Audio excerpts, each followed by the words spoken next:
When you know that you are queer, but your favorite drink is beer, that's gayish. You can bottom without stopping, but you can't stand going shopping, that's gayish. Oh, gayish, you're probably gayish. Well, life's just too short for narrow stereotypes, so it's gayish. We're also gayish. It's Gayish with Mike and Kyle. Hello, everyone in the podcast universe. This is Gayish. The podcast that Reynolds describes as woof, woof, rough, woof, bark, rough, rough. And licky, lick. Lick. Licky, lick, boom, lick, boom, down. Ew. It's my dog we're talking about. I'm Mike Johnson. I'm Kyle Getz. And we're here to bridge the gap between sexuality and actuality. And today, we're live. We're live. We're live streaming this episode. If you're hearing this on the normal episode publishing date, you missed it. Yeah.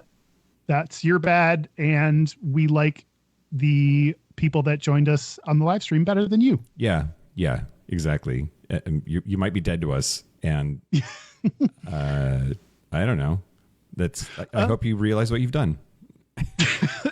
We're doing this because we wrote a book and we won't fucking shut up about it ever since we wrote it. So yeah, I have some rosé here that I'm going to start drinking. Ooh, hey, Mike. We wrote a book. We wrote a book. We wrote a book. We wrote a book. We wrote a book. We wrote a book. We wrote a book. We wrote a book. We wrote a book. We wrote a book. That covers us for the next 15 minutes, in which case we'll mention it again. Yep, absolutely. Also, this is a very interesting setup. I hope everybody can hear us. It's on the live stream. They said yes, they can hear us. Great, magical. If you want to participate, then please post your live questions as comments on the Facebook stream on the event itself. Derek is monitoring those and is going to alert us. Also on the left side of the screen there, you can see the URL for our website's page about the book. We won't shut up about gayishpodcast.com/book. It has all the information on there. I highly suggest that you check it out and then buy it. Yeah. And then come to a live show because those are happening too as part of the book. We are on this episode talking about books. So we are doing a full episode that we'll be talking about things other than our own book. We're going to talk about books. Yeah, that's absolutely true. The other thing I was going to say is that I am presently in Irvine, California, in the greater Los Angeles area. And this is the first time that we've live streamed remote from each other. So I'm very much reaching the limits of my technical capabilities. Hopefully the whole thing doesn't just, I was going to say light on fire, but I'm in LA, so maybe I shouldn't say that. We're live, everybody. Yeah. No, you're doing great, Mike. You're doing real great. Thanks. What else do we want to say, Kyle? How do you feel? How's your life? How's your melon? I'm feeling good. I'm feeling excited. I'm feeling happy. I'm feeling proud. I'm feeling relieved. I'm feeling anxious. Yeah. I'm feeling love because we've seen people post them with their books. Mm-hmm. So I'm feeling a lot of feelings right now. Yeah. How about you? All the feelings. And I'm sure I'll talk about it more later, but all the feelings on top of having just a clusterfuck of life right now. But we'll get into it. We'll talk about books later. But first, here's the news. Shut your mouth hole. It's time for your ear holes. News. All right. Kyle, you really, really, really need to get your Everything's Bad and You Should Feel Bad song. On repeat. It is that I just need to record a voice memo with that so I can just play it so I don't have to say it anymore, because it's going to be every news segment I'm guessing for the next 4 years is going to be that song. Probably. Isn't that great? Oh God. Well, okay. News the first, Kyle. Okay, good thing I'm drinking wine for this one. Yeah, what's news the first? I recommend drinking more wine. Just keep going. By the end of the stream, I want you to very much need to stream yourself into the toilet, just like democracy. Okay, so as one of his first executive orders since returning to office on Monday, President Dickbag Fuckface Asshole declared that the federal government 2024 award-winning Dickbag Fuckface Asshole Award-winning asshole. Declared that the federal government would no longer recognize transgender people. The sweeping directive titled Defending Women from Gender Ideology, Extremism, and Restoring Biological Truth to the Federal Government defines sex as strictly male or female based on the immutable biological reality of sex characteristics at birth. I dug into it a little bit. I read the actual order, and one of the things that's in there is it defines female as the as someone who at the moment of conception was the large sex gamete producing sex. And I posted it to my fucking Facebook page. This is how I know some of the text of the actual orders, because of your post to Facebook. Your post to Facebook, as well as this news segment, keeps me up to date on everything I need to know. Well, if I had my way, see our Patreon bonus episode this month on cults, everyone would just listen to me always, and I would have total power over them, and maybe get to fuck them on the side sometimes. So it's female means a person belonging at conception to the sex that produces the large reproductive cell, and male means a person belonging at conception to the sex that produces the small reproductive cell. Here's the thing, Kyle. Anybody who took fucking high school sex ed and isn't an idiot learned, knows, look it up. All fetuses start out female. Fetuses start out female. It is later that the Y chromosome kicks in, and because of a very complex series of things, it is not just as simple as having a Y chromosome. You then turn male. But at the moment of conception, we all female. So I'm announcing right now, Kyle, that I am female. According to the government, we're all females. I guess so. Wow, the women rule the world. I didn't know this was going to turn pro-women. Go women. You did it. We're all women. Yeah. We are all women. The feminist agenda has been achieved. Fucking goddamn. I hate that motherfucker so much. I just do. Yeah. And there's like this weird pressure that I felt 4 years ago, or 8 years ago, and then for the 4 years that he was in the office, to like at least respect the office or whatever. I give zero fucks. Fuck this, fuck him, fuck everyone. No, it's an absolute travesty. I hate that motherfucker, and I'm okay with people knowing that I hate him because Patti LuPone said it on camera, so now I can. Whatever Patti LuPone does, we follow in her stead. Yeah. Yep. It's my understanding that some people are interpreting this executive order to mean that those non-binary folks in the United States who were lucky to have a passport printed with an X gender marker on it are now without a passport, or potentially without a passport. So that's super fucked. And it also means, depending on who you ask, that transgender women who are in prison are going to be forced to repopulate into male prisons. Ew, that sucks. It sucks. It not only sucks, it's dangerous. That's the thing. Like these women are going to get sexually assaulted and or killed in that environment.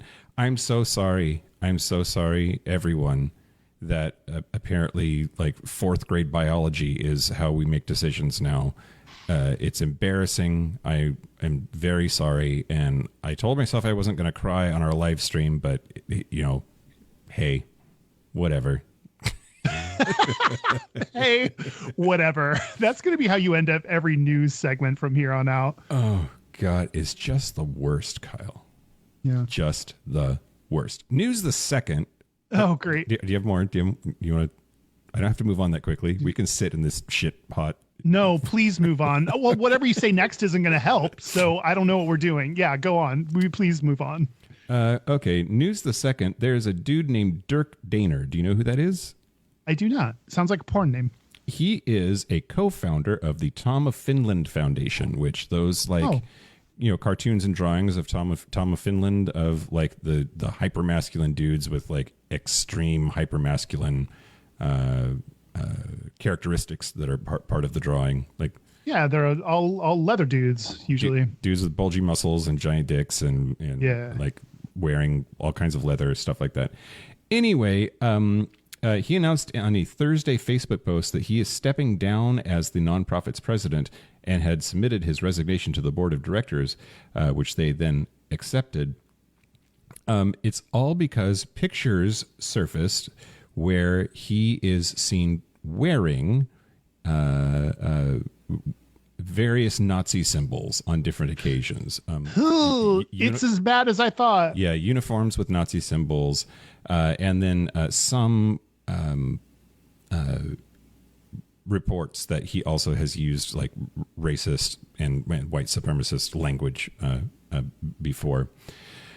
So now he said, quote, "I've violated my own code of ethics and know that more consciousness is required in a world that does not necessarily like who we are as a people. Please accept my most heartfelt apology." But this is all after International Men of Leather ousted him, and they removed him as a judge because of these photos, and then that sort of snowballed and turned into him ending up losing his job at Tama Finland. Yikes. Now, Nazis are taking over this country. Yep, absolutely. Now, one thing that's really interesting to me, like, okay, Nazis are bad, everybody. I just want to Great, let's start there. Like, I'm worried about what you're going to say next. Go ahead and punch a Nazi. I just know that, like, fetish night, we've gone to fetish night at the bar called Cece's in Seattle from time to time, and they have themed fetish nights. And so you could just roll in with whatever gear you want, but you could also fit the theme for that month. And I went one year when the theme was uniforms. And there were a lot of people that were in, like, baseball uniforms, that kind of uniform. But most of the people that were adhering to the theme were in, like, they looked like security officers or they looked like police officers, which this is it was before George Floyd, which doesn't make it that much better, but at least it wasn't quite so, like, we didn't live in an ACAB world then as much, in my opinion. But there was this dude who was very sexy. He was very tall, and he was wearing a brown uniform that I was like, that kind of looks like a Nazi uniform. And he didn't have any of the regalia on it, but it seemed like a Nazi uniform. Or like Nazi adjacent, at least. Yeah. And I think what I get torn about is, I think clearly going out to a fetish night and wearing that, not okay. I would think probably not okay to even wear a policeman's uniform at this point for all the reasons that I was just alluding to. Yeah, I agree. But then there's also this, like, what people do in the privacy of their own home, I think should still be okay. So if these pictures, I have not seen the pictures, I've not pursued that, but if these pictures are like him hanging out at a gay bar with a fucking swastika on his jacket, that's one kind of heinous. And if it was like in his house for some, like, scene that was a sexy thing that, like, whoever involved was consenting to and into, I don't know that then should lead to him being totally, canceled and kicked out of the community and everything. So I'm just but you don't take photos of that. Like, you don't need to have photos of you wearing if you're super into Nazis, I guess, or police officers. I completely agree that you can do what you want in the privacy of your home, and you don't need photos or videos of that. Yeah. I'm with you. Also, because don't take photos of anything you don't want the world to see, because the world we live in, shit gets hacked and shit gets released, and we also live in a world now that everyone has a camera this big that's really, really good on them at all times, so that those photographs might not have been consented to. But this is such an edge case, though. Dude's probably a fucking Nazi, and fuck him. Like good riddance to bad rubbish. Yeah. Oh God, Kyle. News the Third, which is actually kind of an update. Ooh. At 2024 Dickbag Fuckface Asshole Award winner, whose inauguration on Monday, the Village People performed. Mm-hmm. Now, this is wild. So, for about 50 years, the Village People have been a visible, immediate gay culture icon. And that's despite the fact that one of the founders is not gay. Now, Mr. Willis, I've talked about before on the show, And he's in denial. He says that YMCA has nothing to do with gayness or gay sex or gay people, which he's just wrong about. Out of your hands, dude. Into ours. We decide that. But the reason that he is... the reason that his opinion matters more is not in whether he gets to decide what a gay icon is or not, or a gay anthem is or not, or whether he has the... he can spit in the wind all he wants to on that. But apparently he owns both the Village People as a group, their name, and all of those songs. So it's up to him, and he's a Trump apologist. Now, he hasn't come out and said that he voted for Trump at all, but he did say, first, I forgot about this one, quote, "I will sue the next media organization or anyone else that falsely suggests that YMCA is somehow about illicit gay sex." Hey, dude, YMCA is about illicit gay sex. Fuck off. Sue us. Bring it on, because, yeah. What are you going to do? We're allowed to interpret media. That's our freedom of that's not freedom of expression because that's protection for the government. But, we're allowed to interpret media how we want and talk about it. Yep. At least for now. I didn't see an executive order about that. Anyway, so the Trump campaign... Can you imagine a YMCA executive order? Executive order from the Trump desk. YMCA not gay. Yeah. Officially not gay. A friend of mine posted to my Facebook page about the Indiana pie controversy or law. Apparently the state of Indiana tried to legislate that the value of pi, the mathematical symbol pi, was a different value than it actually is. What the fuck? Yeah. It almost passed, except then this professor came and convinced their Senate not to vote it in because it was wrong. It was mathematically wrong, but they were about to declare it. And this smacks of that a little bit, this whole, there are only two genders thing, because there's just not, no matter how much you want there to be. Anyway, so the Trump campaign started using YMCA, started using Macho Man, and this Willis dude who owns those songs and owns the Village People said, quote, "He has remained respectful in his use of our songs and has not crossed the line," whatever the line is. But then he was also like, "Fuck you, I'm getting paid." Quote, "YMCA has benefited greatly from use by the president-elect. For example, YMCA was stuck at number 2 on the Billboard chart prior to president-elect's use. However, the song finally made it to number 1 on a Billboard chart after over 45 years and held on to number 1 for 2 weeks due to the president-elect's use. The financial benefits have been great as well, as YMCA is estimated to gross several $1 million since the president-elect's continued use of the song. Therefore, I'm glad I allowed the president-elect's continued use of YMCA, and I thank him for choosing to use my song." And if I would make millions of dollars from President Trump using something of mine, I would cave so fast. Give me that million, buddy. Yep. If he decided to buy all of our books and distribute them to, I don't know, the army as what not to do. Yeah. Or whatever. I would be down. Yeah. Anyway, the remaining Village People who aren't dead but don't control the songs or the name of the band are upset and trying to say, hey, we know that there's a huge gay following and this is probably hurting the queer community and we're really sorry, but legally it's out of our hands. There's nothing we can do. Don't hate us. So anyway, yeah, that's weird. Yeah. Anyway, that's a weird thing. Yeah. And that's the news.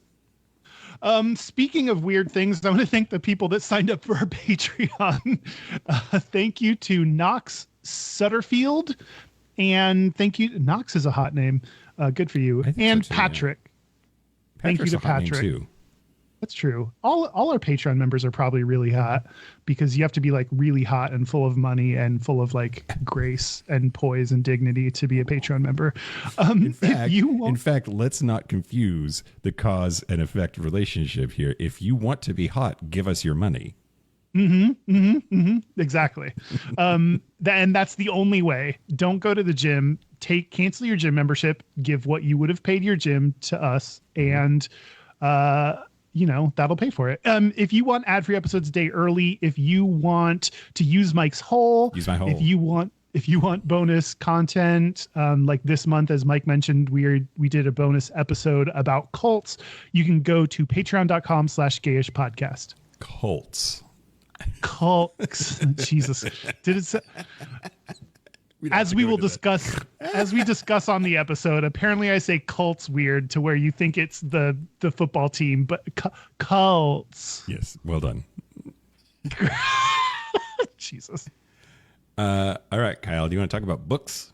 Let's talk about books. Okay, let's talk about books. Okay. I think we're going to break up on live TV right now.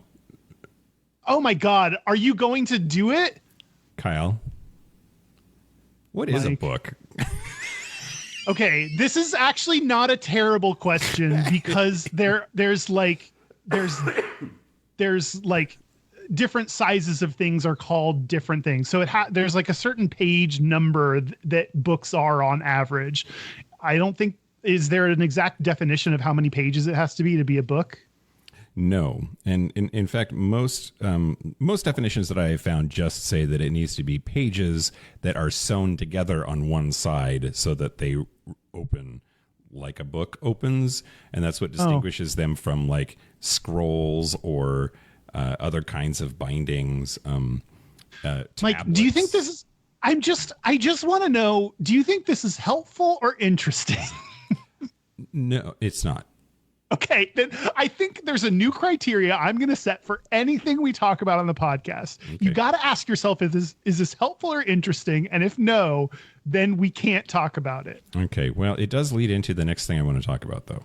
Oh, okay. If it forms a good segue, then maybe that's okay. Yeah. Well,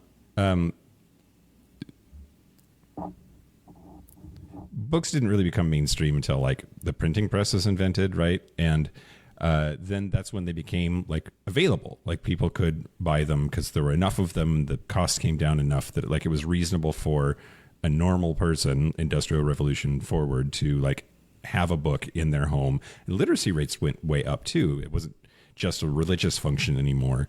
And so we start to see gay stuff in books as that sort of expands.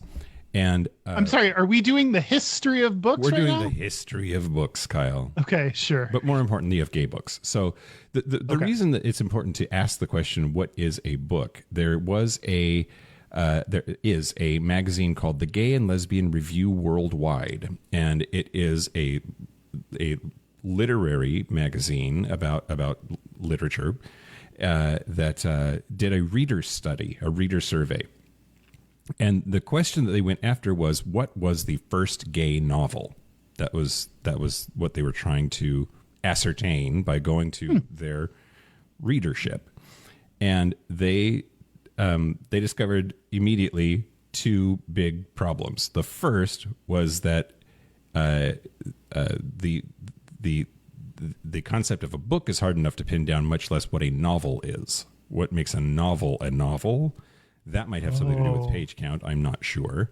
But so not only is it hard to pin down like what a novel is, it's also then hard to pin down what does it mean for that novel to be gay. So like there are books fairly early on, the earliest of which is 1805, where there is like incidental gayness, but is just like having like... That's my memoir, Incidental Gayness. Incidental gayness? Yeah. you're probably gayish, Kyle. Duke Augustus of Saxe-Gotha-Altenburg wrote a novel called Killenion, Ein Jahr in Arkadien, a year in Acadia. But it's in ancient Greece, and it features several couples, including a gay one, and fall in love, overcome obstacles, and live happily ever after. And but it's like they were just like ancillary characters, you know? Oh, like yeah. How gay does it have to be for it to count as the first gay one? Exactly. Does it just have to mention butt sex? Does it have to have like a gay character? Does that character need to have any sort of development at all? And we're going to talk more about this in a later segment. But I thought it was interesting that they went after this and like crowdsourced the answer, right? Like it's the kind of thing you would expect would just have there's a correct answer. We know what it was. And yeah. It's it's not that cut and dry. It's not that easy.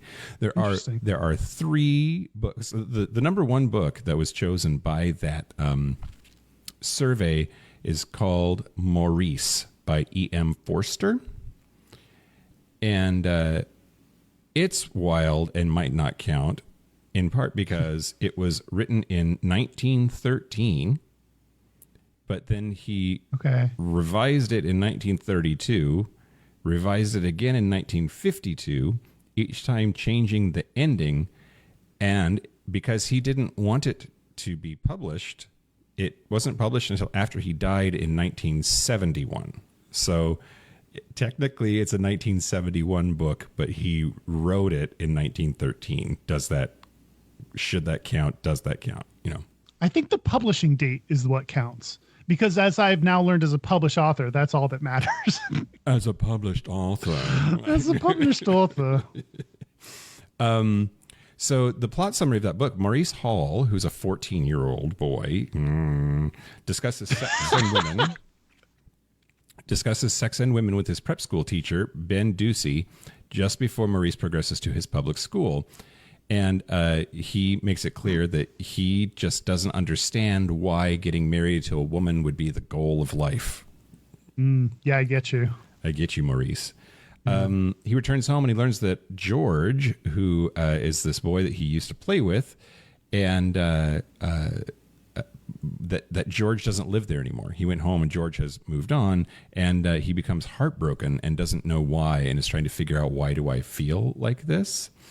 And then later he studies at Cambridge, and he befriends a fellow student named Clive.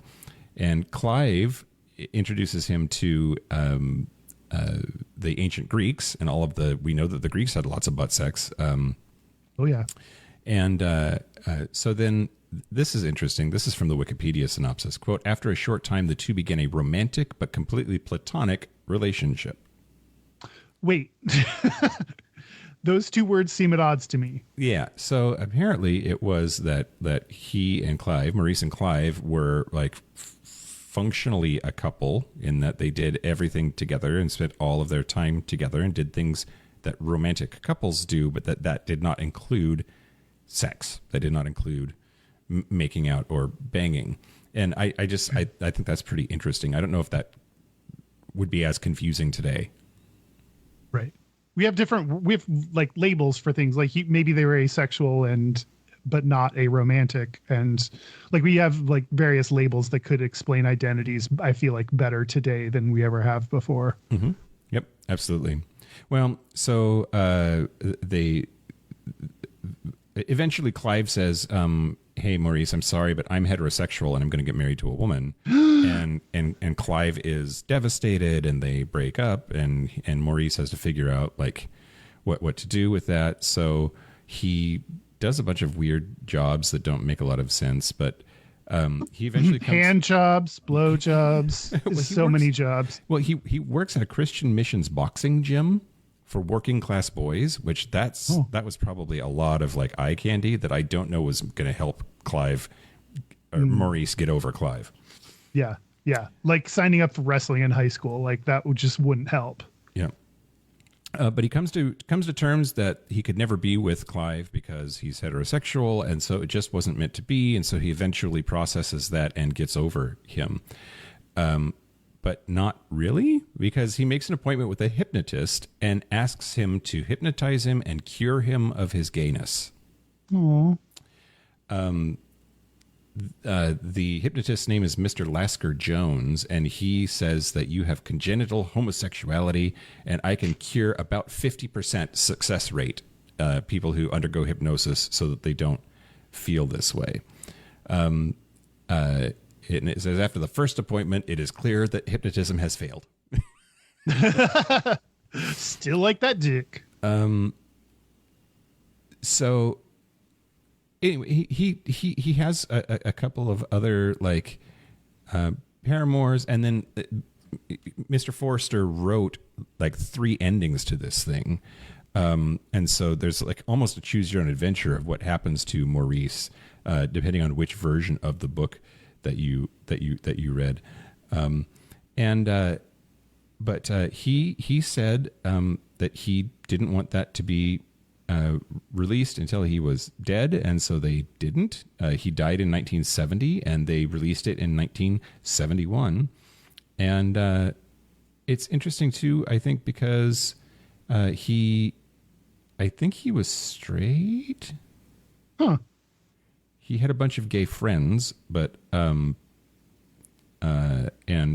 his heart went out to them in a lot of ways. But I believe that he was straight. He was just a really chill ally, like early back in the day. Yeah. Yeah. Wow. That's pretty impressive.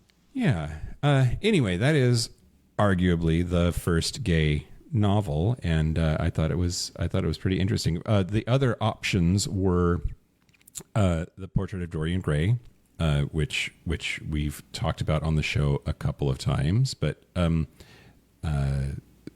don't know.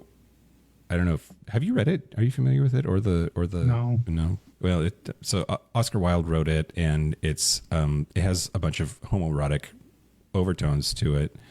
And then the other one that got brought up was The City and the Pillar, which was a novel by Gore Vidal, which he wrote in 1946. Gore Vidal was soups gay. So this one has going for it the fact that it was pretty early. He was gay, writing about gay things, and so yeah. Anyway, that's the history, Kyle. That's as much as history as you're going to get on this live stream tonight. That's lots of history that I didn't expect to get. Yeah. So I always learn something in your history segments. So thank you for that, Mike. Okay, don't patronize me, Kyle.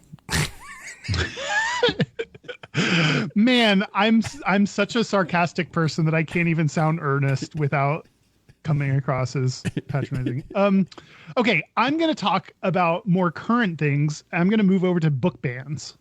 Oh God. Okay. Yeah. How do you feel? What's your immediate reaction when I say book bans? Well, gross. I think of white Christian Karens who like are trying to stop kids from being gay by like stopping them from knowing anything about it. Like the way that my parents raised me and my brothers, and thank God, I really appreciate this about them. It was consume whatever content you want to. Like their job was to make us good consumers of content so that we were discerning and thought about it. And I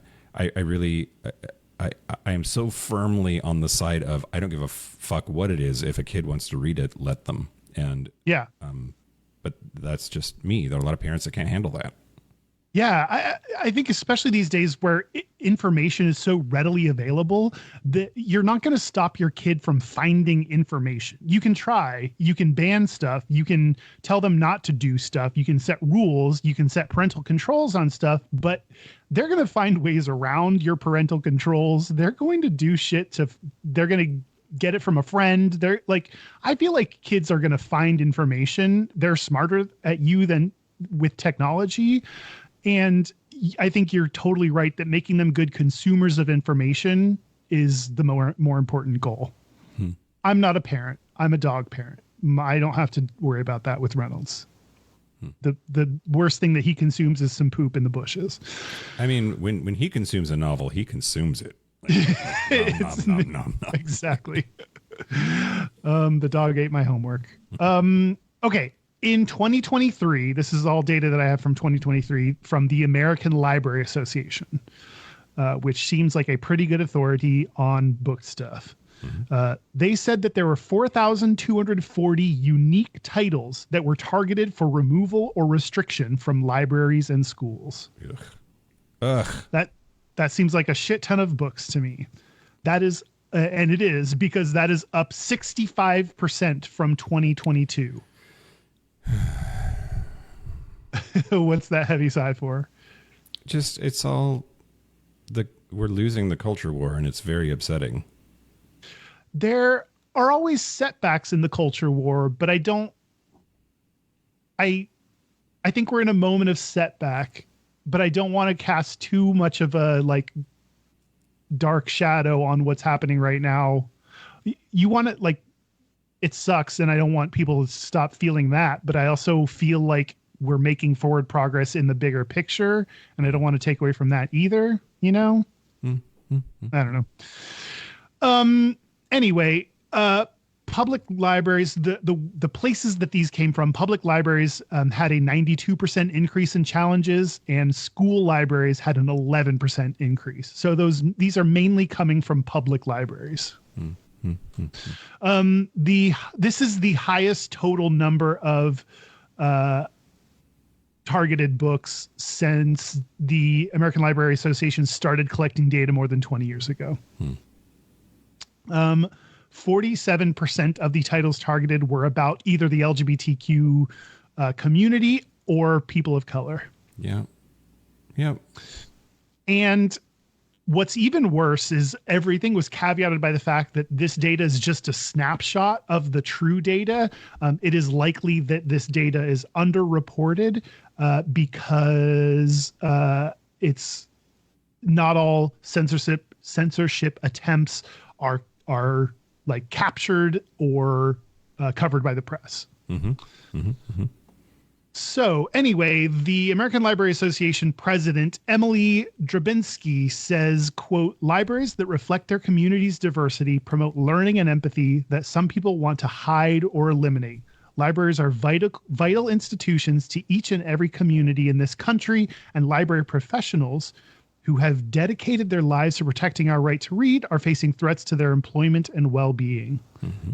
Which the last part, the threat to their, not just jobs, but to their well-being, that's a real shitty thing to be happening to library employees. Yeah. They're getting like personal attacks as a result of this, which shows how far right-wing people will go. Yep. Absolutely. Not to mention just like when your job is stressful, it tends to suck more. Right. Like even if they weren't getting death threats, and some of them are, even if they weren't getting followed in the parking lot of their grocery stores, and some of them are, just showing up there and being a bitch to the librarian is stressful. And of course the librarian is going to like not like their job and feel burnt out. And it's just, it's destructive and it's terrible. And I hate it. And this is why librarians exist, to help curate what the right information for people to read at the right age. There are school librarians because they decide what's the right information. They went to fucking school for this to help decide what should be shown to kids. And let's trust, it's just like in science, we trust our scientists. We don't trust our scientists. We should trust our scientists to say like what is true of science. Like librarians should be the people that say, here's what we do.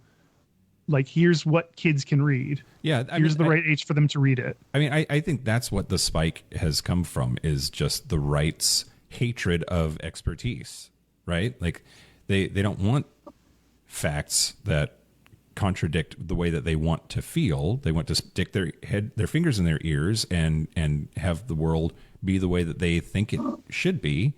And the expertise as something that you can put your faith in has just taken a total nosedive shit. So we don't believe Dr. Fauci when it comes to, no, vaccines do not cause autism. This has been studied. Experts who actually study the shit are unanimous on that. So shut up.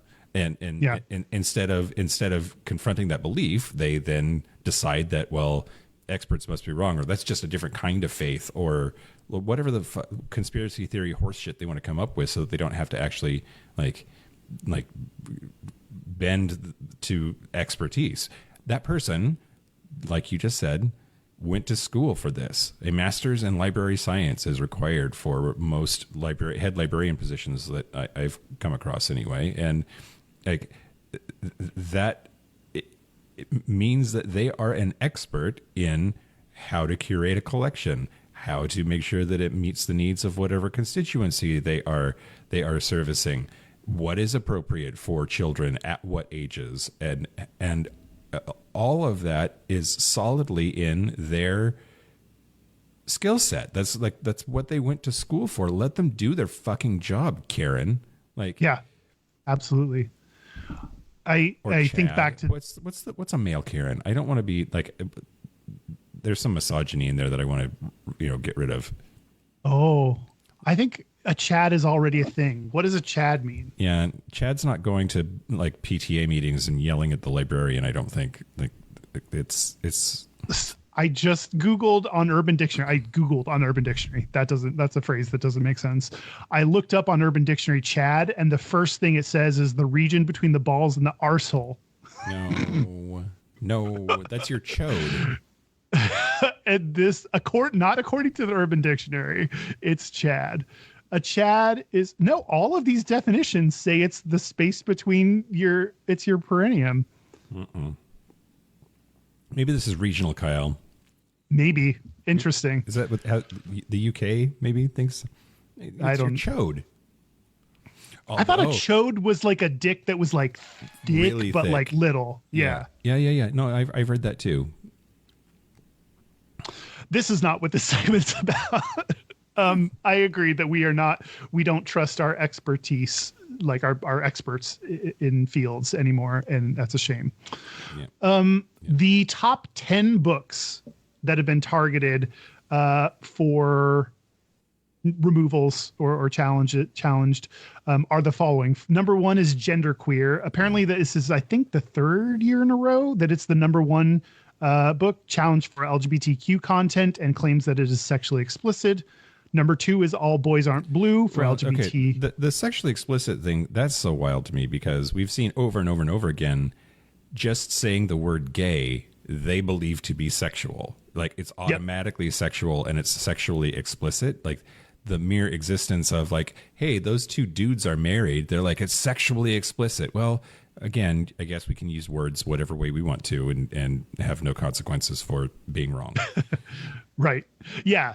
That just shows when they think about gay, they only think about sex stuff, which is like real shitty because there's so much more to being gay. Don't get me wrong. Love the sex stuff. Mm-hmm. Good, cool, chill, awesome part of it, but not the only part. Right.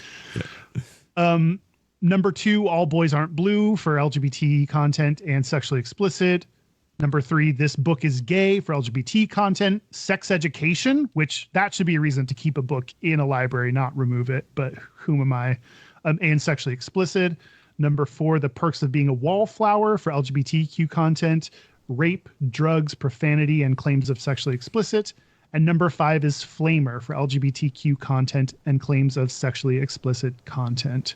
So you can see the top 5 books are all LGBT content and other claims as reasons why they're removed. So after our book, the next book you should go to are those top 5 banned books. Well, actually, we should try really, really hard to get on that list, Kyle.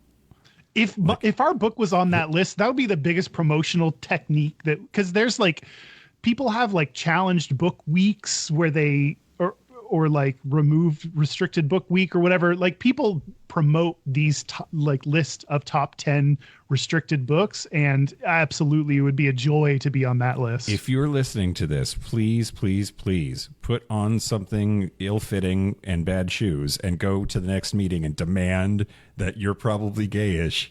The Truth and Lies Behind 17 Gay Stereotypes is banned from this school district, library district, whatever it is.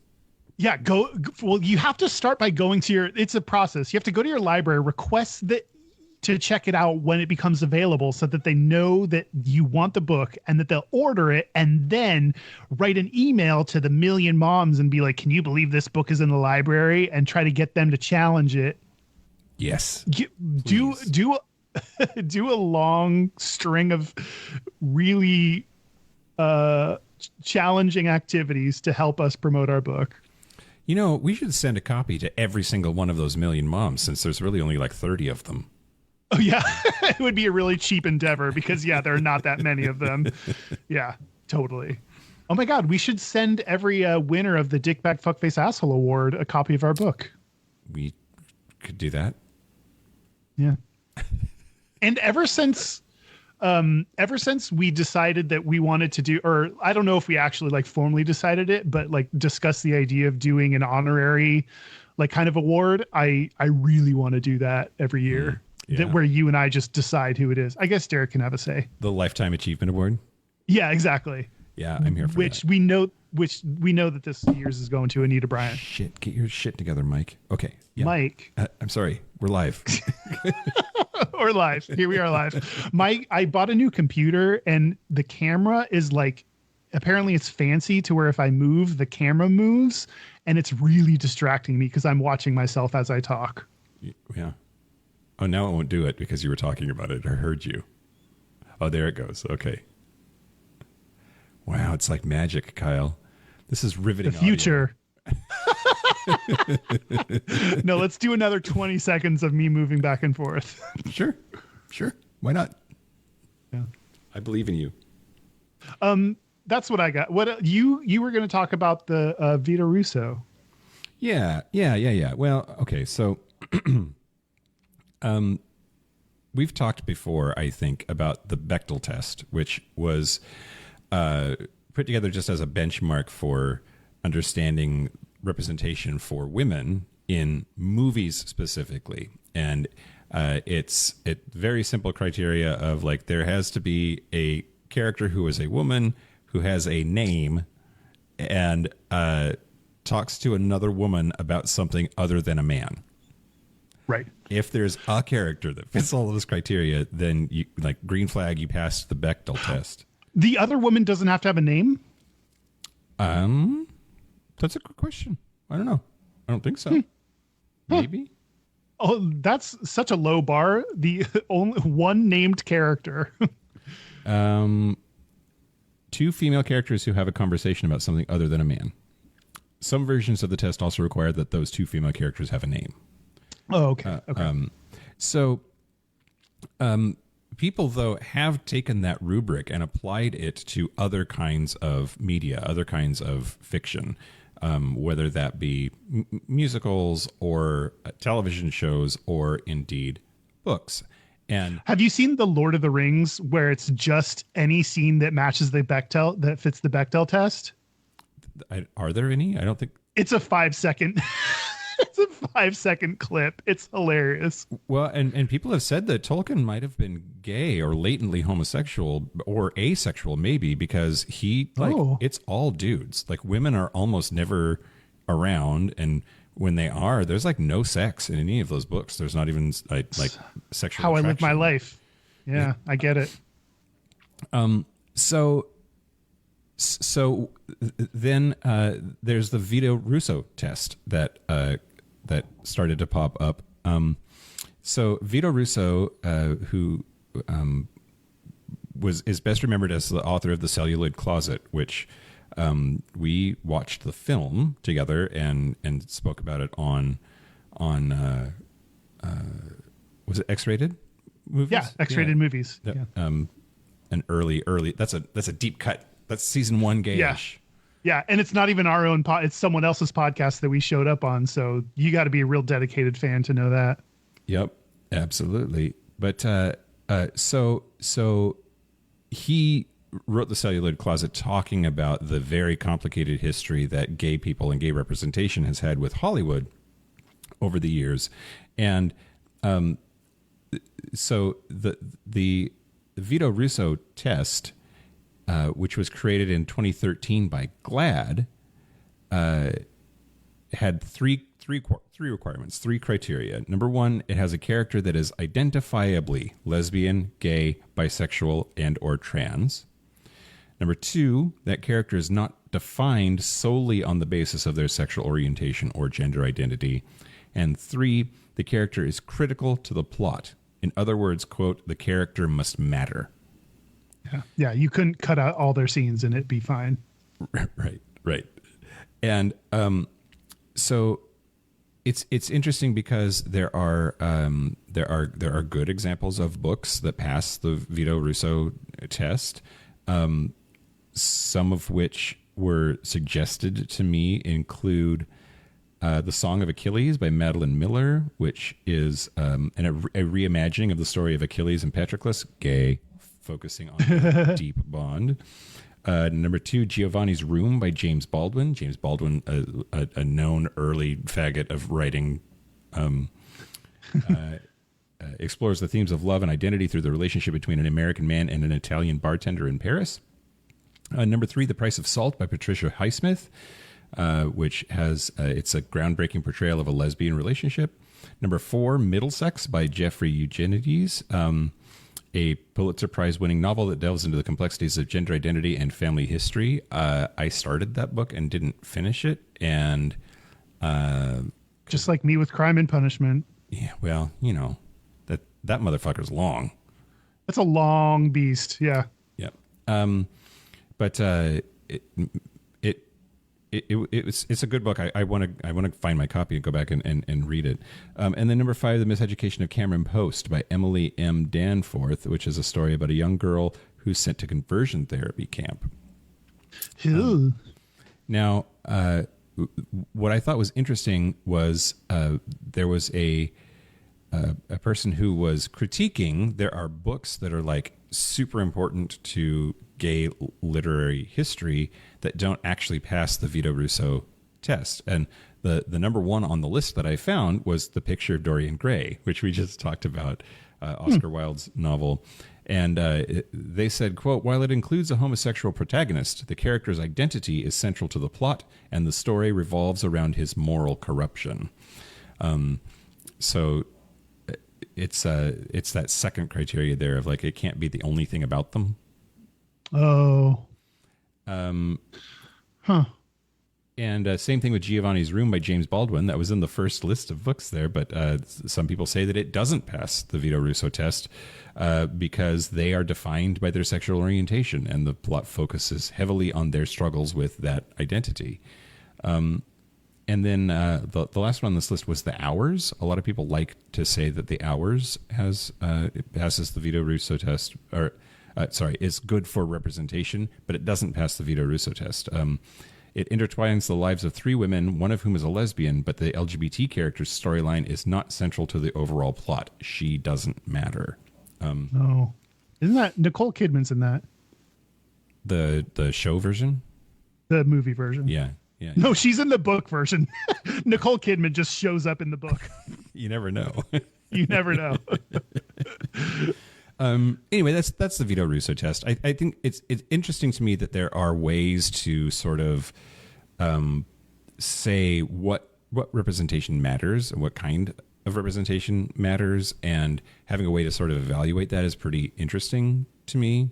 And I was going to have you like go through some books with me and see if we thought they passed or not, but then I realized that like I don't read that much. I don't read that much queer stuff, and very much want to. If researching for this episode taught me anything, it's that I really want to up my game and do more reading of queer material.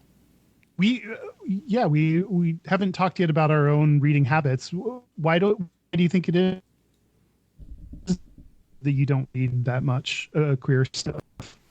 Well, it's largely that I don't read nearly as much as I would like. I think that I enjoy it when I do it, but I have ADHD and I get distracted very easily. I lose books that I'm start, and my schedule is so... Do you mean physically lose them? Like you Sometimes. Don't know where the book went? Okay. Yeah. Or I set it down somewhere and then it's out of sight, out of mind. And like 6 months later, I'll be like, oh, I was reading that book. There it is. And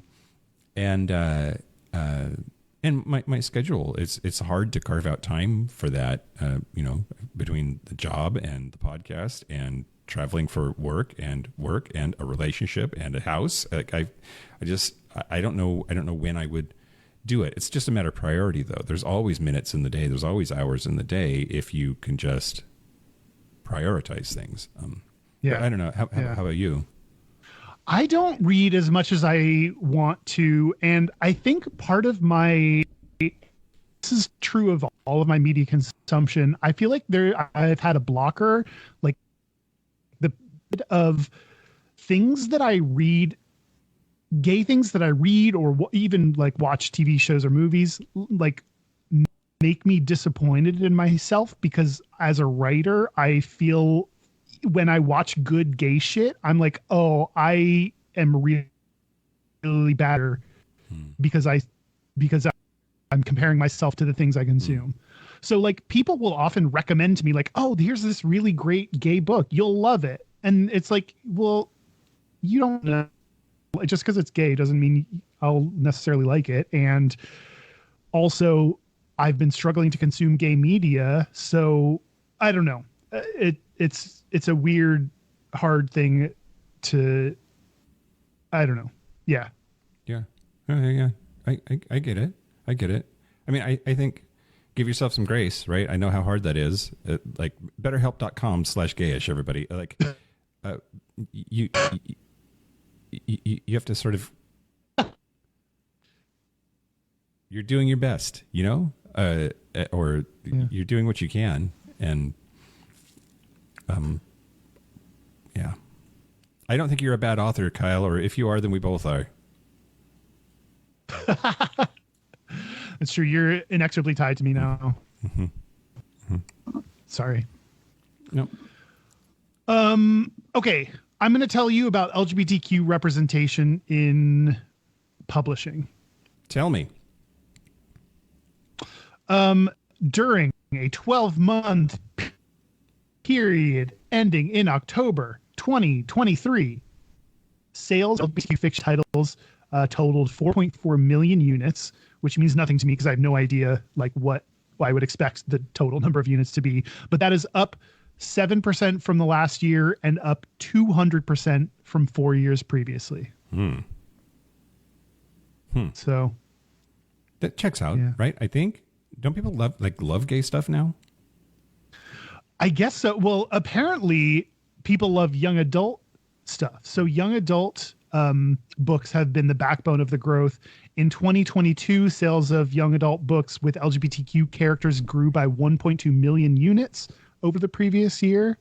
And Michael Reynolds, who is the editor-in-chief of Europa Editions, said, quote, "One of the nice things about the moment we're living through is that it's not simply token acceptance, it's commercial success." Mm-hmm. Yep. Which I have mixed feelings about. How do you feel about that comment? I mean, I don't know. Like, I hate that commercial success is the bar. It means that we're not doing so hot, but like it is one measure by which I think that you can measure the popularity of something. So that tells you something. Yeah. No? Are you okay? I don't know. I was just thinking about like, it's great that it's commercially successful. And also this is the downside of having corporations be the arbiters of what gets published or our representation, because they don't actually care inherently about about representation. They care about sales. Mm-hmm. So their incentive is based on sales, not based on the,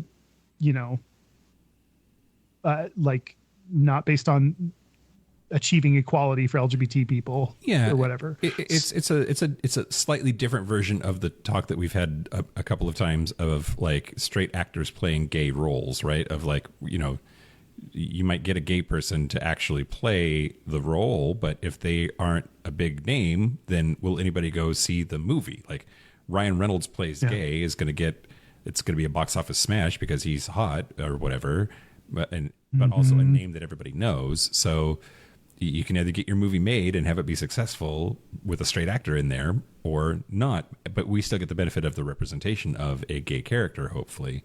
And the hope is, I think, that you eventually move to a place where it doesn't matter anymore. And maybe the commercial success of books with representation in it says that we're inching closer to that world. I don't know. Yeah. Yeah, I don't know. So let's see. I read something. I will just read what I read on the internet. A 2023 survey showed that among those working in the publishing industry, that's interesting to see, like how many people actually working in the publishing industry are gay. Of those working in the publishing industry, only 32% of employees identified as LGBTQ, which only 32%. If that's Jesus fucking Christ, if that's true, that's more than 3 times what was expected. Right. That's like flight attendant gay. It's hairdresser gay. I I looked at the source data and it was really confusing because it referenced earlier surveys that had different percentages, and it was really confusing. I did not find that 32% really clearly marked in the survey, so I'm not 100% sure in that data. Mm-hmm. But the article that I read about LGBTQ representation publishing said that there are several ways readers can support LGBTQ authors, which I thought could be helpful for those listening and maybe want to support us. Yeah. Buy their books, number one. That's cool. That makes sense. Leave reviews on Goodreads and Amazon. Mm-hmm. That's super helpful. Please do that. Even if you hated the book, I don't care. Go give us a positive review. Sure. If you hated the book, or just don't. Just don't. That's another option. Promote on social media. Mm-hmm. Request books at libraries. That's one way that I don't know that people realize they can do, is request that libraries carry it. Yeah. And then request that it be banned. And then request, right, exactly. Our multi-pronged approach to marketing success. And then attend author events. Mm-hmm. Mm-hmm. Yeah. That's what I got. Nice. Yeah. Is it time to talk about our book? Oh, no. Should we talk about that, or should I tell you about male romance readers? Yeah, let's do that. Male romance readers. How long have we been recording for? Should we, what? An hour. We're at an hour. Okay. I'm going to give you the quick version of this then. I won't give you the full. There's a lot of data that I could cover, but noraphoenix.com did a big survey about male romance readers, and 2,000 respondents are included in this survey. And of course, this is not a scientific, this is just a website that did a survey. So this is not scientific. This is not peer reviewed, but just fun and interesting. So what it found is that 87% of male romance readers are cis females. Yep.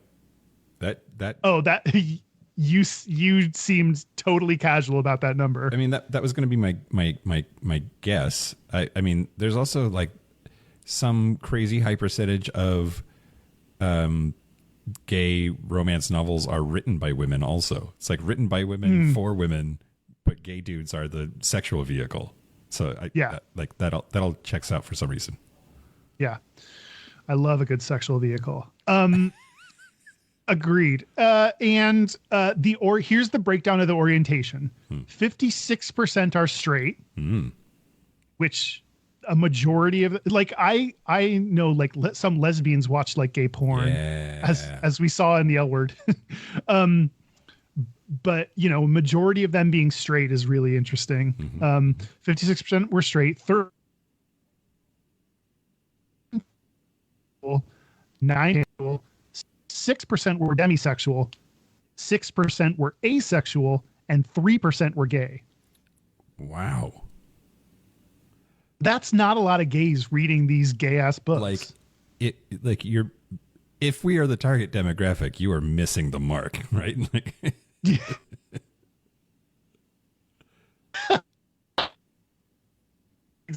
Exactly. 10 books per week, which that's a shit ton of books. That's,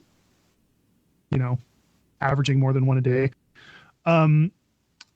And let's see, the audiobook version, 32% of readers said they listened to and loved audiobooks. So a third of people listen to audiobooks. Yeah.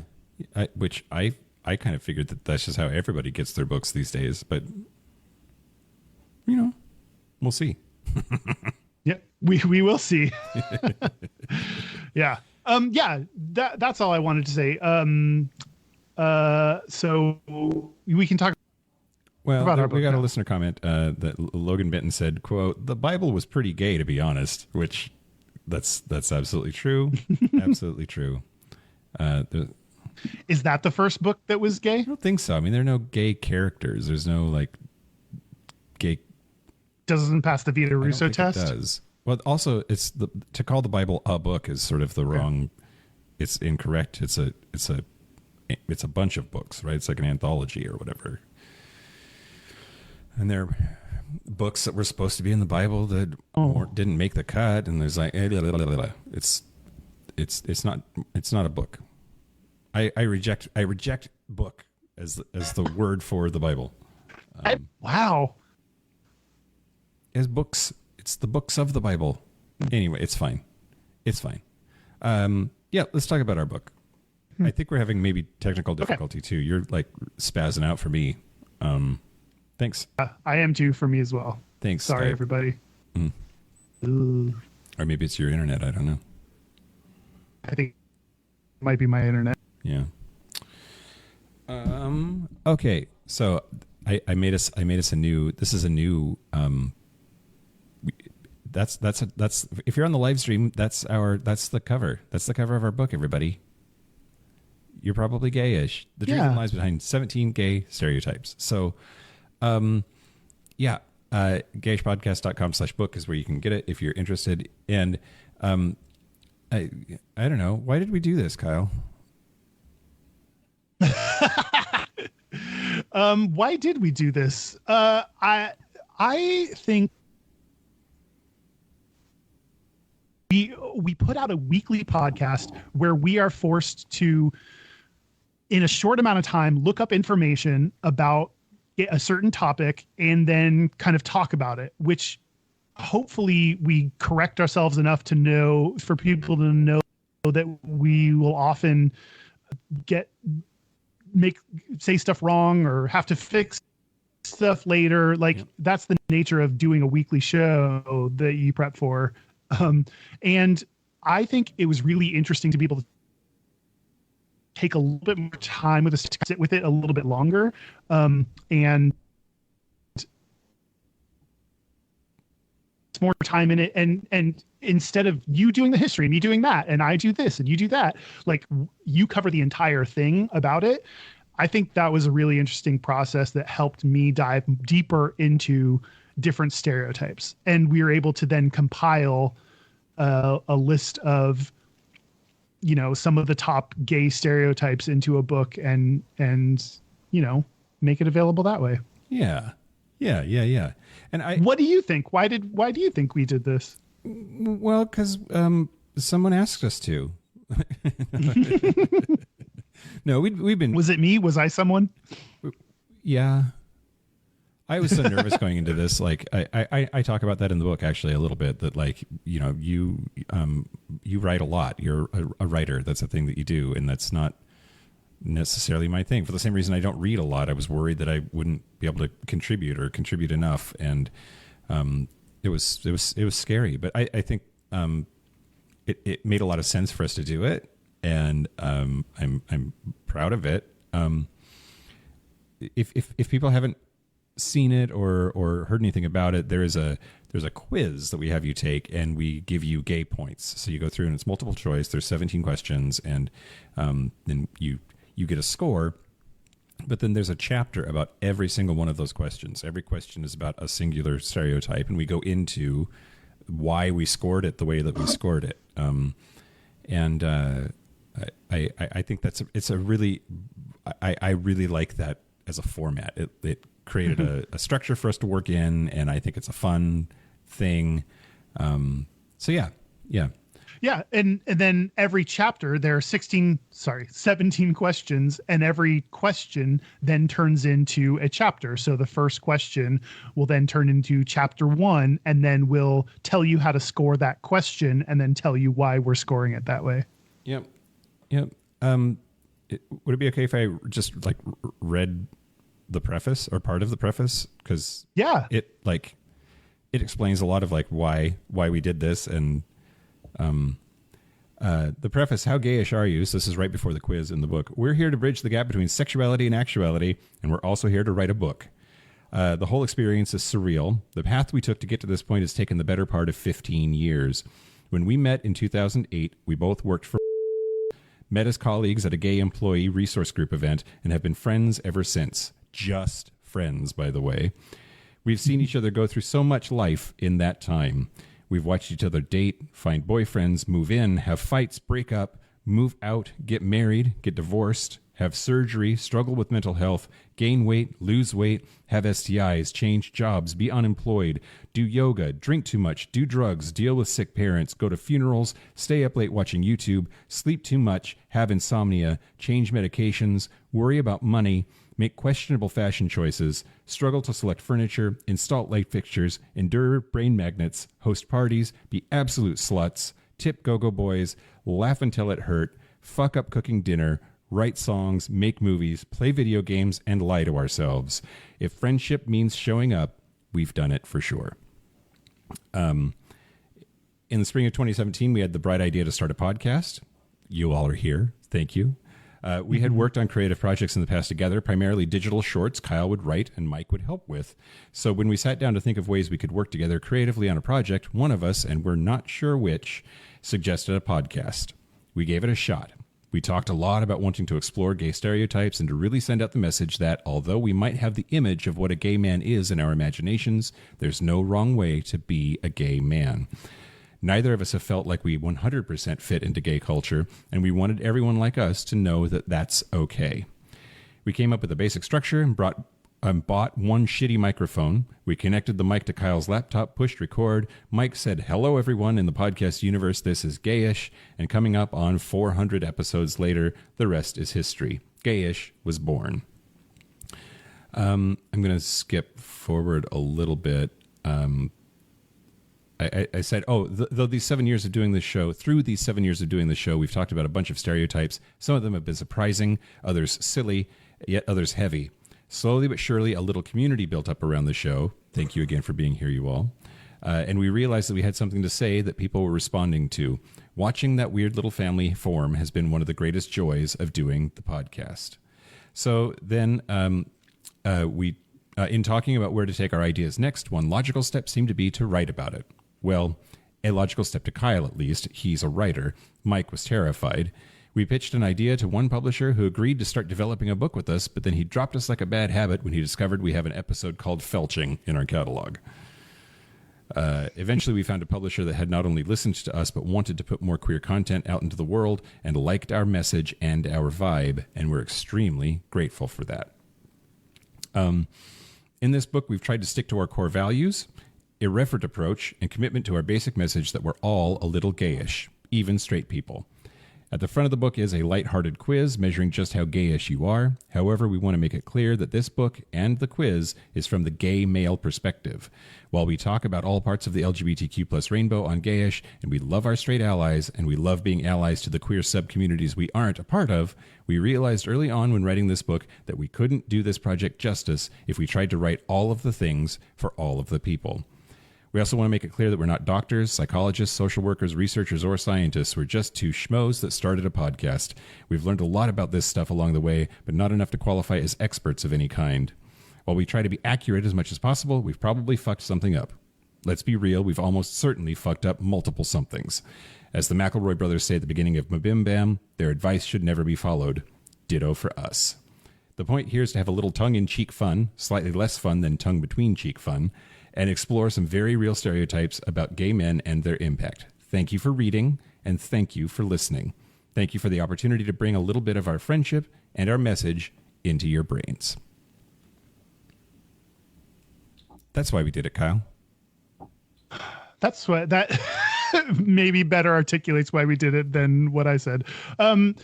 Just so you know, in our Patreon segment, Mike and I are both going to pick sections from the book and do a little reading for the Patreon. So if you are on the live stream, stick around. We'll be doing that after we finish recording. And we'll be doing, we'll be signing books at, someone asked in the chat, we'll be doing signings at our live events. We'll be selling books. We'll be hopefully finding some more venues to do some readings. So all of that is forthcoming. Yeah, we'll talk about the tour and the dates and stuff after the jump, and fill you in on all of that. Yeah. How do you feel? Today is, we're recording this literally on the day the book comes out. How are you feeling, Mike? Angry. Why? Because all these motherfuckers have copies of our book in their hands, and we have yet to physically touch our own fucking book, and it's bullshit. I have not seen our book in person yet. Yeah.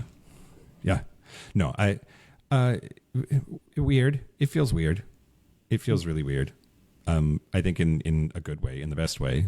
I didn't know what to expect this was going to feel like, and this is feels awkward or something. But I'm excited. I'm proud. I'm happy. I hope for its success. Yeah. How about you? How are you feeling? Yeah.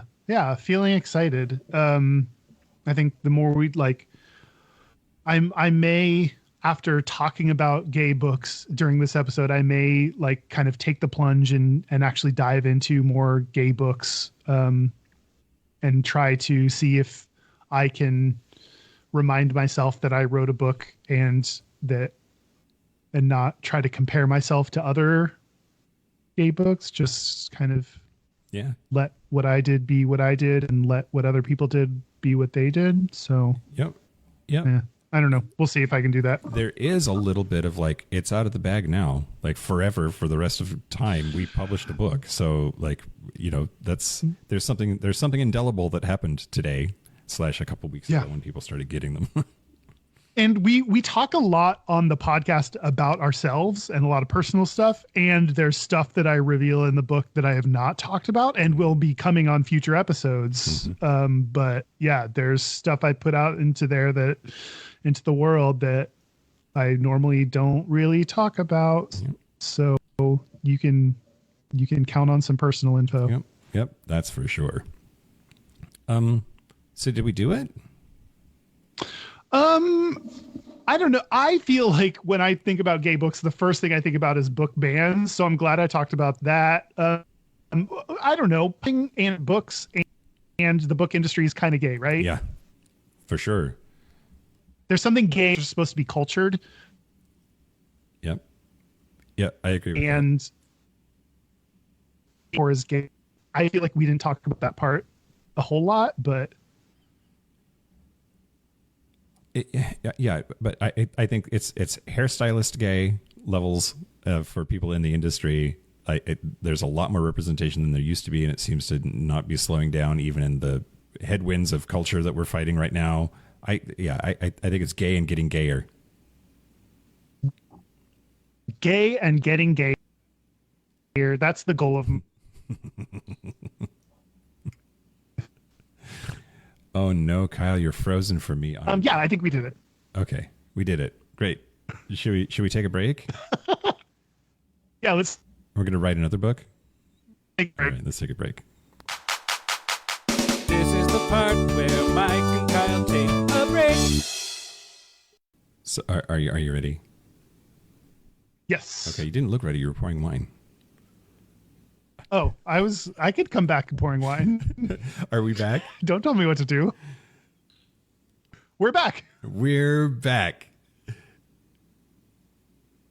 We're going to do our Gayest and Straightest. We're going to do our Gayest and Straightest. But first, hey, everybody, listen up.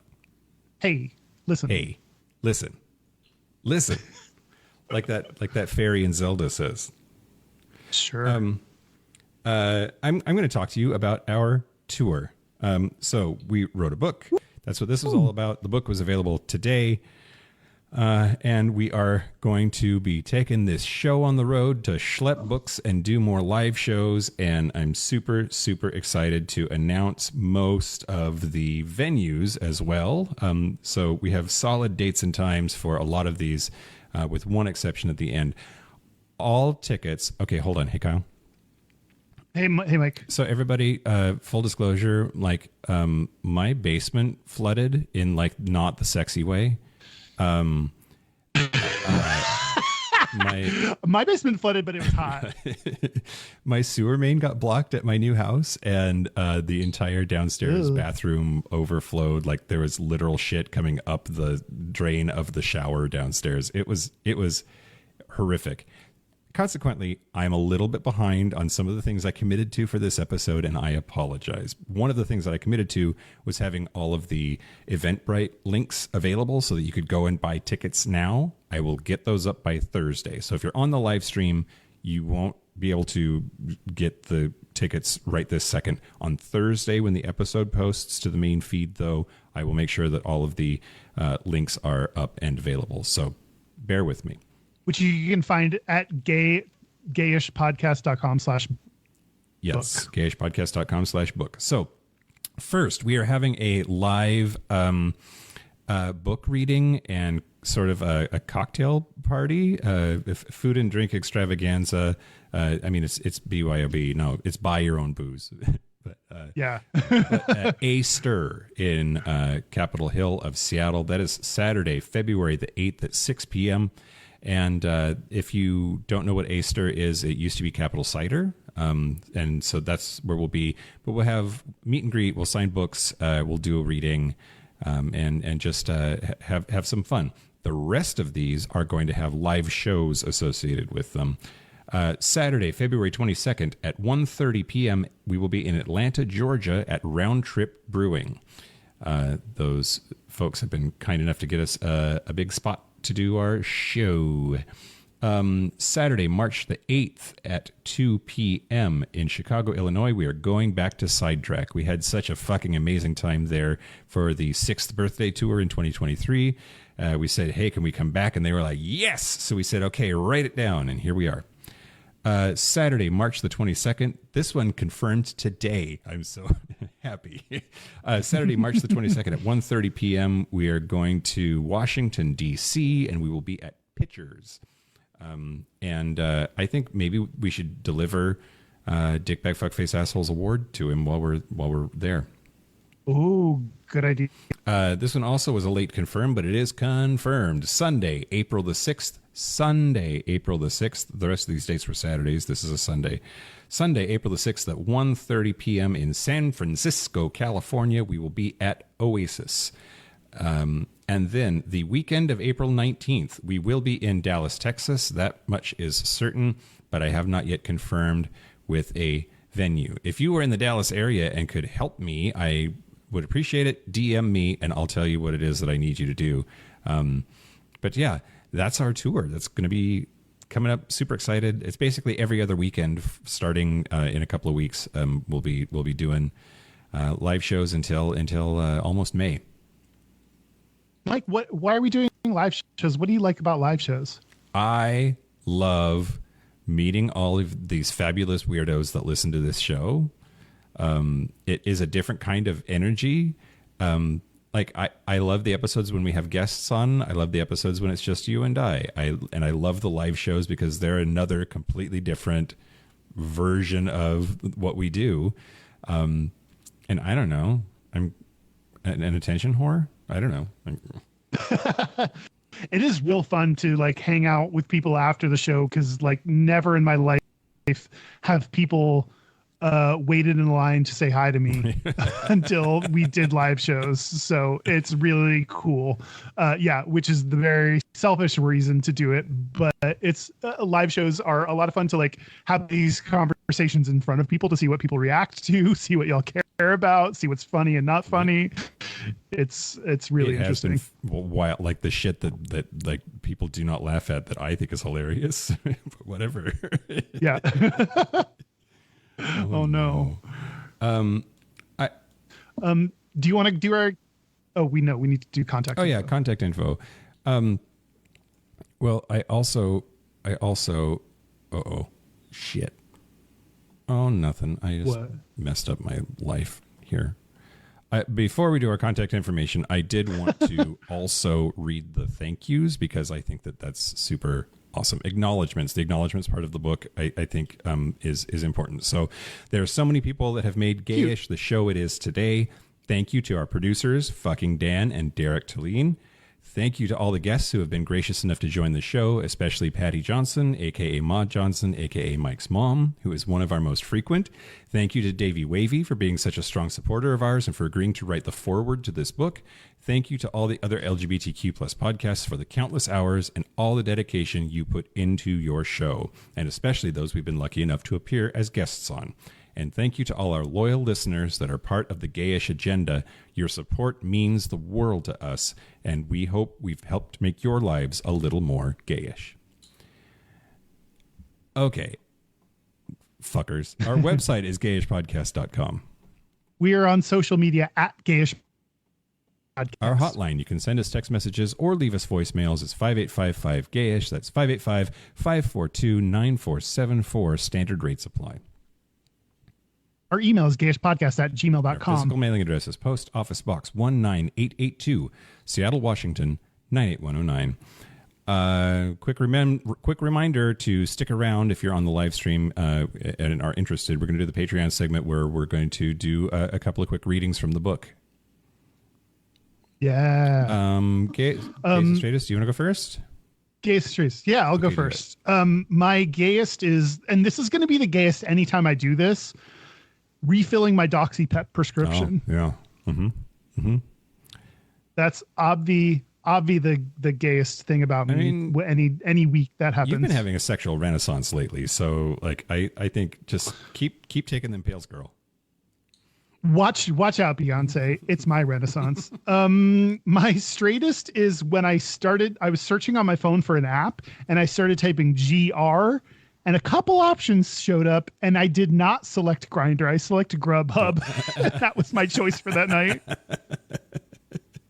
Oh goodness. Well, priorities. Maslow's hierarchy, man. Like that, you gotta get that grub. Yeah, yep.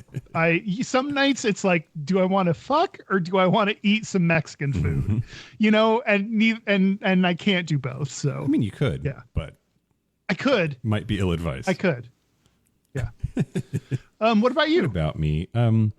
So the gayest thing about me this week is knowingly putting on shoes that wouldn't go through the metal detector at the airport because they were cute. Making your life slightly more difficult to wear cute shoes. Yeah, these shoes are cute and they have buckles on them. And yeah. So I had to take them off, even though I'm pre-check. They are cute. Thank you. And then the straightest thing about me I can't believe, by the way, you're in a hotel room wearing shoes. You just put your shoe back on. I have to go eat something right after this, so I didn't want to get all comfy and then like not go eat something. Although work is paying, I could do room service. Oh, what are you gonna eat? Do you know yet? Well, I'm also trying to do keto, which is hard to do, but I don't know, maybe a steak. I love that steak fits your diet plan. Yeah. That's the diet plan I want to be on. Steak and butter are on your diet plan. Although you can't eat pizza, so I couldn't do your diet. I couldn't do keto. Boyfriend and I made pizza just the other night. We made that made crust out of ground turkey and Parmesan cheese, and it was good. It was good. What was I going to say to you? Oh, we should go back to that meat sword place. That Brazilian steakhouse. Oh, I have not been to a Brazilian steakhouse in so long. I love a good Brazilian steakhouse. I want someone to keep the meat coming. And I mean that so many ways. It's permanently on green in your whole region. Just green. My sniffies is on green. The dot is on green when I'm sitting at the table. Yes, everything's on green. And then the straightest thing about me this week, I was uncharacteristically aggro on the plane this morning. I've been cranky because of the basement flood and like I was up super late last night and I had a crazy early flight. So I had to get up at 5.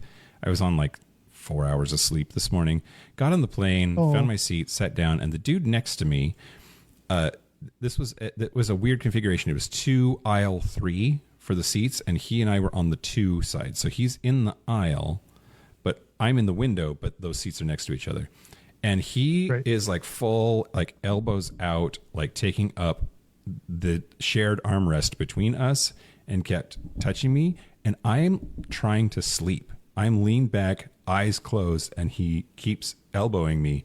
And I just kept getting madder and madder and didn't deal with it well. And I said, bro, I literally said, bro, stop touching me.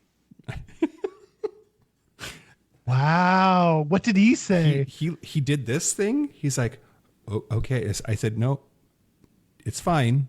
Just stop. Because he was going to go into this like, oh my God, I'm so sorry, whatever. I mean, like, no, just zip it and stop touching me. Shut the fuck up and don't touch me.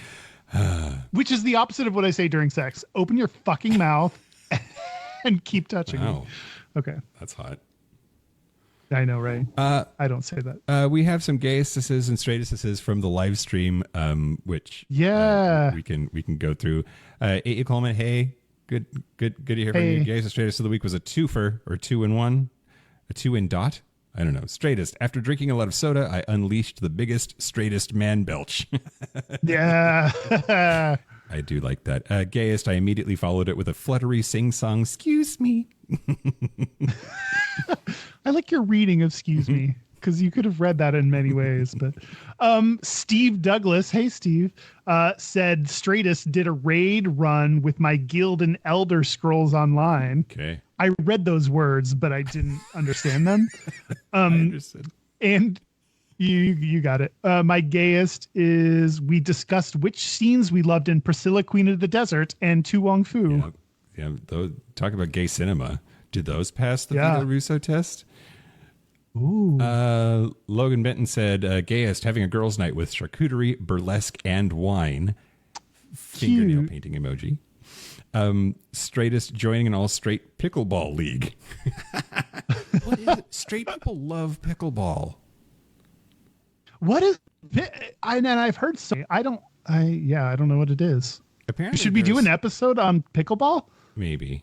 It's had like this weird renaissance lately that like apparently some neighborhoods are cracking down on it because it makes a lot of noise. Like the sound of the ball getting hit makes a noise that drives the neighbors crazy.